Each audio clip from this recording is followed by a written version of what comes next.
Halo teman-teman, hindarilah judi dan semua bentuk judi termasuk judi online. Sebab judi hanya akan membawa sengsara dan derita.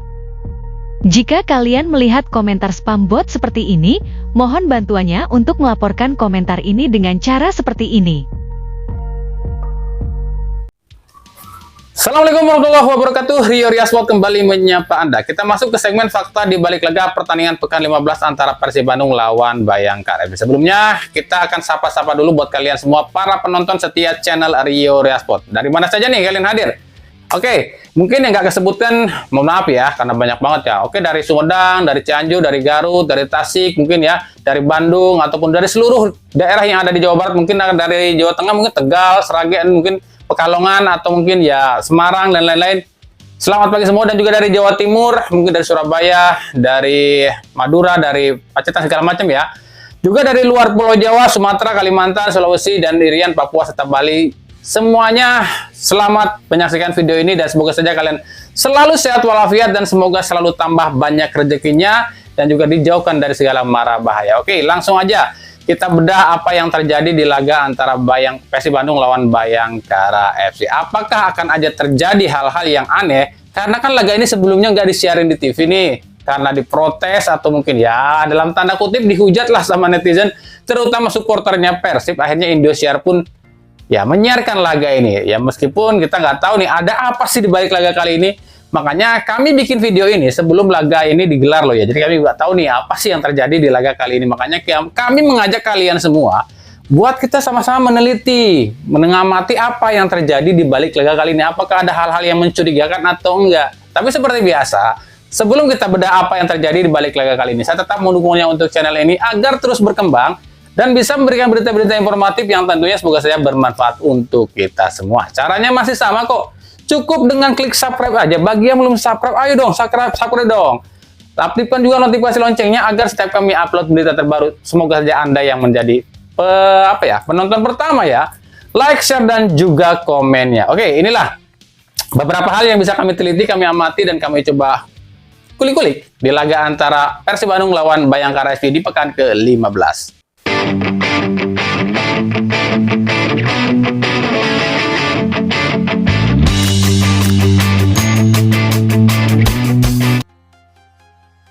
Inilah beberapa hal yang bisa kami amati di laga antara Persib Bandung lawan Bayangkara FC di pekan 15. Pertemuan ke-16, ini adalah pertemuan ke-16 dua tim ini sejak era Liga Indonesia, di mana di 15 kali sebelumnya Persib itu menang 6 kali, Bayangkara menang 5 kali, dan 4 laga sisanya berakhir imbang. Pertemuan dua tim juara pertama, ini adalah pertemuan yang mempertemukan dua tim yang juara di eranya masing-masing sejak era Liga Indonesia, yakni Persib Bandung sebagai juara pertama di Liga Indonesia di tahun 1994 dan Bayangkara yang jadi juara pertama Liga 1 era Liga 1 ya di tahun 2017. Rasa Persib, ini kedua kalinya Persib bertanding melawan tim dengan rasa Persib. Sebab di Bayangkara itu hampir ada berapa? 5 atau 6 ya pemain yang ex-mantan atau ex-Persib lah ya. Atau mungkin ada yang masih bermain untuk Persib ya. Seperti Dado, ada juga Spaso, ada Putu Gede, ada juga Rian Kurnia, Akil Safik, sampai Adri Idrus.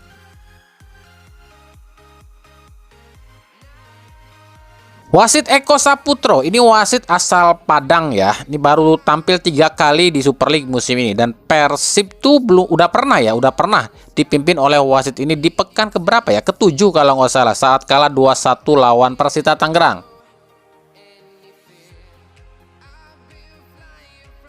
Gol Ramon Tanke di menit ke-9 adalah gol kedua Ramon Tanke di Liga dan ketiga di semua ajang. Dan uniknya ini gol perdana Ramon Tanke yang dicetak lewat kaki. Sebab 2 gol sebelumnya ini dicetak lewat sundulan semua. Ya cuma itu yang kami bisa perhatikan di babak pertama. Selebihnya ya laga ini mungkin bisa dibilang pertarungan antara, betul kata komentator, antara Akil Safik dan Ramon Tanke. Sebab Ramon Tanke di laga ini sangat-sangat menonjol. Seolah ingin membuktikan, rumor kalau dia katanya tengah dibidik oleh Dewa United. Seolah-olah ingin membuktikan, ini saya lebih pantas di Persib katanya. Dan Akil Safik pun seolah-olah ingin membuktikan kalau Persib mungkin salah dulu ya membuang dia.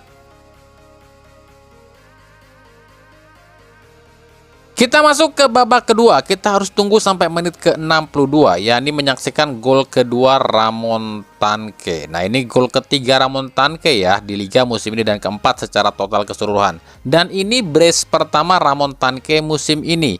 Dan ini gol ini tuh tercipta dari 8 kali Ramon Tanke dapat peluang, tapi selalu bisa digagalkan oleh Akil Safik.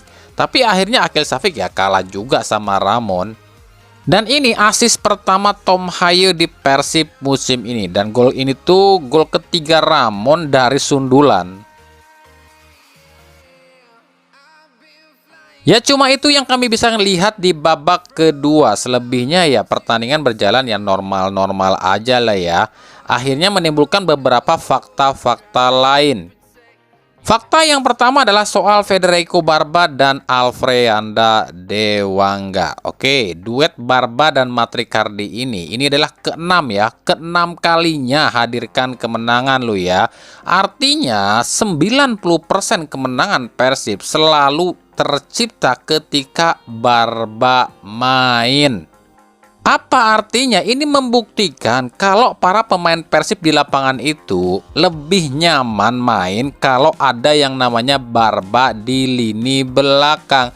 Dan uniknya lagi, 2 kali Dewangga jadi starter, 2 kali pula hadirkan kemenangan. Dewangga itu 3 kali main musim ini ya, dan 3-3-nya berakhir dengan kemenangan loh.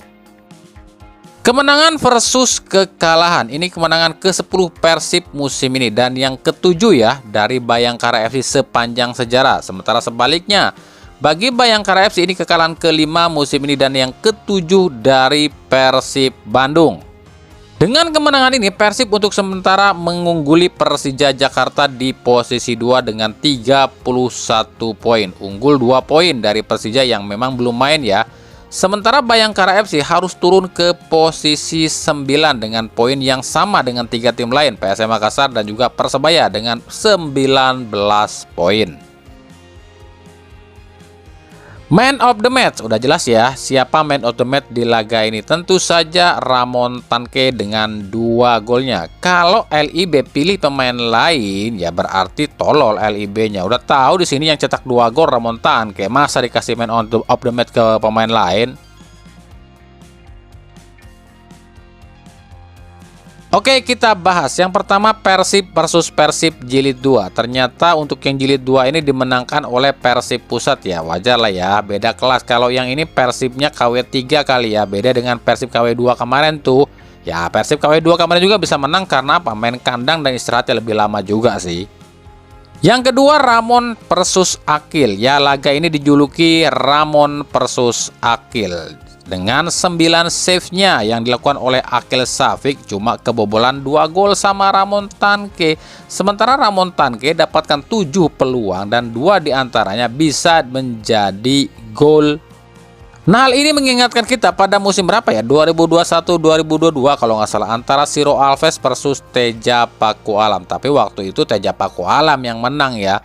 Akil kali ini sebenarnya udah bagus ya, ini bertahannya cukup bagus, udah banyak berkembang lah Akil Safik ya semenjak diasah sama Luizinho Passos. Cuma kekurangannya ya tetap sama dari dulu, ya ini build up atau atur serangan dan juga halawan yang masih kadang ya masih berantakan halawannya. Yang ketiga, kemenangan ini sekaligus apa ya buat supporter Malut yang sombongnya minta ampun kemarin usai bisa ngalahin Persib, udah ngerasa menang juara Piala Dunia kali ya. Tapi kalian lupa, kalian menang itu, kalian bisa menang ya lantaran Persibnya kecapean dan cuaca di daerah kalian yang memang menyengat banget ya.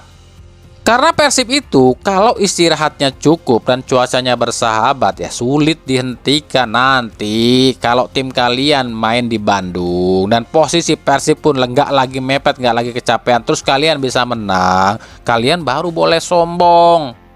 Maksud kami gini lu ya, buat supporter Malut. Euforia itu boleh, bangga juga silahkan. Kan wajar-wajar saja kalau kalian bangga mampu ngalahin tim back to back. Tapi sombong jangan. Kenapa demikian? Malu. Kalian itu tim baru, bahkan bisa dibilang bukan tim asal Maluku asli. Tim kalian itu asalnya itu tim asal Jombang, Jombang FC Jawa Timur. Terus diganti nama jadi apa? Deltras, Putra Deltras Sidoarjo kalau nggak salah tuh ya. Barulah dibeli dan berganti nama menjadi Malut United 2023. Kalian tuh baru lahir tapi sombongnya udah kayak juara dunia. Kenapa demikian? Karena kami masih ngelihat aja tuh di kolom-kolom komentarnya, baik itu postingan Malut, baik itu postingan Persib, masih ada aja yang komentar bintang 4 sepele, salam 2-0 Malut, Persib badut, dan lain-lain gitu kan. Aduh maaf nih jadi ngelantur ke pertandingan lain ya. Enggak, maksud kami cuma apa? Cuma mengingatkan saja agar lebih rendah hati sedikit lah. Uang supporter PSM Makassar aja yang klubnya salah satu klub paling tua di Indonesia, ya nggak gitu-gitu amat juga. Ya udahlah ya, kita nggak usah bahas soal Malut United yang di pekan ke-15 aja bisa menang lantaran dibantuin wasit tuh. Itu kan harusnya dapat penalti tuh PSM Makassar. Gitu aja udah bangga sih Bayangkara FC sendiri nggak main jelek loh di laga ini. Cuma yang kami sesalkan itu adalah keputusan Paul Munster yang mencadangkan seorang Ilyas Pasojevic. Seperti yang pernah kami sampaikan, Spaso ini kalau jumpa Persib hampir selalu menjadi momok yang menakutkan. Hampir selalu bisa ngebobol gawang Persib. Malah dicadangin. Dan kalau kami lihat ya, di 5 kali kekalahan Bayangkara FC musim ini tuh hampir semuanya itu gara-gara kesalahan taktik dari Paul Munster. Lawan PSIM ya kalah gara-gara ini apa ya, Moses dan juga Belegia ditampilkan secara bersamaan dan juga Titan Agung diplot sebagai ujung tombak. Lawan Malut United kalah gara-gara Ilyas Pasojevic diganti sama Borgelin dan juga Iputu Gede malah masuk gantian Ferrari. Dan Arema dan juga Borneo pun kalah demikian, sama aja kesalahan taktik dari Paul Munster. Dan kalau kami lihat ya, kekurangan Paul Munster itu baik di Bayangkara musim berapa? Musim tahun 2023-2024 sama kemarin di Persebaya hampir sama sih. Paul Munster ini selalu kesulitan membuat lini tengah yang solid dan lini depan yang tajam. Ini agak aneh buat kami loh. Paul Munster ini mantan striker tapi kesulitan membuat atau mengasah striker-striker yang ada di klub yang dia latih. Coba lihat di laga ini, Moises dan Ilik dan juga Wahyu Suboseto ini kayak orang musuhan loh, jaraknya jauh-jauhan. Ya gimana pemain lain mau dapatkan bola kalau 3 gelandangnya aja jauh-jauhan seperti ini, apalagi lawan yang dihadapi sekelas Toha, Eliano yang sulit ditentukan posisinya. Lalu di lini depan malah Farid Sadat yang ditempatkan sebagai ujung tombak. Lawannya mantan bek timnas Italia Federico Barba. Ya abislah si Sadat. Sementara bagi Persib Bandung ini agak bingung saya dengan Persib musim ini. Kayak apa ya? Kayak roller coaster loh. Di awal musim Ramon Tanke bapuknya minta ampun. Malah Uliam Baros yang on fire gitu kan. Sekarang malah kebalik. Uliam Baros itu stuck di 7 gol loh. Terakhir kali cetak gol lawan apa ya? Lawan Madura kalau nggak salah. Itu pun harus lewatin 4 laga nggak cetak gol juga tuh. Sekarang malah Ramon Tanke yang mulai moncer. Andrew Jung pun sama. Ini mulai terseok-seok nih soal golnya nih. Artinya apa? Di sisa 3 pertandingan di paruh musim ini, yakni lawan PSM, lawan Kediri, dan lawan Persija, ini harus benar-benar dicermati sama Hodak ya. Siapa yang harus dilepas? Ramon itu posisinya sekarang lagi ditawar sama Dewa United. Asal kalian tahu loh ya. Uliam Baros ini posisinya lagi ditawar loh sama Persita Tangerang loh ya. Asal kalian tahu aja. Tersisa Andrew Jung yang gak dapat tawaran dari klub manapun di Liga 1. Satu hal yang tetap kami bilang sangat dibutuhkan oleh Persib, ya ini pelatih striker. Lihat di laga ini, berapa peluang Ramon? 7 peluang Ramon di laga ini, tapi cuma 2 yang jadi gol. Artinya harus ada yang asah. Berapa peluang Andrew Jung di laga ini? 0, nggak ada peluang Andrew Jung. Berapa peluang Baros di laga ini? 4 peluang, tapi cuma 2 yang on target. Ya inilah salah satu kekurangan Persib di laga ini, kurang klinis alias penyelesaian akhir yang kurang bagus. Andai saja Ramon Tanque lebih klinis, Uliam Baros lebih klinis, Alfreanda Dewangga dan Kakang Rudianto lebih akurat kalau ngasih crossing atau umpan, bola dari tengah pun jangan cuma dari Tom Haye doang alias kreasi di lini tengah ini tuh kurang, mungkin lebih dari 5 gol yang bisa Persib cetak di laga ini. Nah, ke semua masalah-masalah ini, masalah penyerangan ini, tentu saja tugasnya adalah seorang pelatih striker. Nah, di Persib saat ini nggak ada satupun pelatih dengan basicnya striker. Bojan Hodak itu mantan bek timnas Kroasia. Igor Tolik itu main bola cuma sebentar sih, itu pun gelandang bertahan kalau nggak salah ya. Yaya Sunaria bek kanan atau bek kiri dulunya ya. Ahmad Juprianto bek tengah, nggak ada satupun pelatih Persib saat ini yang berposisi atau mungkin basicnya striker. Tapi paling tidak di pekan 15 ini kita udah bisa ngelihat nih, udah membaca sih sebenarnya apa sih kekurangan Persib di paruh musim ini. Yang pertama, center back alias back tengah. Kenapa kami bilang seperti ini? Karena faktanya ketika Federico Barba hilang, Persib sulit menang. Artinya Persib butuh satu back tengah sekelas Federico Barba lagi. Yang kedua, lini tengah. Kita lihat ya, kalau Toha dan Eliano ditempatkan duet di lini tengah ini klop banget ya. Beda banget kalau Toha diduetkan dengan Klok dan Luciano yang kadang deadlock ya. Dan kalau misalnya Persib datangkan Joy Pelupesi, ini lengkap sudah ya, berarti para pembantu dari Toha ini udah lengkap. Yang ketiga, kekurangan Persib tentu saja ada di winger. Faktanya dari 15 pekan di BRI Super League, cuma Uliam Baros yang mampu menjadi winger yang cukup bagus. Sisanya nggak ada loh ya, sampai seorang Beckham Putra diplot menjadi winger. Kita Persib butuh nih seorang winger yang memang memiliki crossing yang sangat mematikan. Tapi ya kembali lagi, semuanya cuma analisa kami semata loh ya. Keputusannya kembali ada di tangan Bojan Hodak. Nah, kalau kalian tanya siapa asing yang harus dilepas, kalau kami pribadi ada Adam Zibek, William Marcelio, mungkin sisanya ada Putros, Berguino, Luciano kali ya. Itu kalau kami loh ya. Kenapa kami bilang seperti ini? Adam Zibek wajib dilepas, kenapa? Ya kebanyakan mencretnya di Persib daripada mainnya. William Marcelio udah out loh ya. Berguino, kenapa kami bilang bisa saja dicoret? Lambat. Kenapa Van Putos? Kurang kenceng larinya. Kenapa Luciano? Ya kalian lihat sendirilah di laga ini, kelamaan pegang bola akhirnya direbut sama lawan. Dan juga apa? Stamina yang kedodoran. Itu cuma pendapat kami aja loh ya. Setiap manusia itu punya pendapat beda-beda, nggak usah emosi. Kalau kalian nggak setuju dengan pendapat kami, nggak usah emosi. Kita punya pendapat masing-masing. Oke, itu saja ya. Sedikit hal yang bisa kami korek-korek, kami kulik-kulik, kami teliti, kami amati di laga pekan 15 antara Persib Bandung lawan Bayangkara FC. Gimana nih? Kalian masa puas atau enggak nih? Ya, ada yang puas, ada yang nggak puas, ada yang kecewa juga. Ya, namanya pertandingan sepak bola ya seperti itu ya. Tapi yang penting kita bisa ngasih evaluasi, ngasih masukan pada tim-tim kesayangan kalian agar lebih baik lagi ke depannya. Makanya update terus ya perkembangan sepak bola Indonesia dan juga timnas Indonesia serta perdak-perdiknya hanya di channel ini, channel Rio Sport. Jangan lupa juga dukung akun-akun sosial media kami di Instagram, di TikTok, Facebook ya, agar kita semua bisa lebih banyak menjangkau pada penonton setia channel Rio Sport. Makasih banyak ya yang udah menyaksikan video ini dan mengunjungi channel ini. Kritik dan saran tentunya selalu kami nantikan di kolom komentar atau di media sosial kami yang ada di bawah ini. Oke, sampai jumpa di video-video kami selanjutnya dan salam Rio Sport. Wassalamualaikum warahmatullahi wabarakatuh.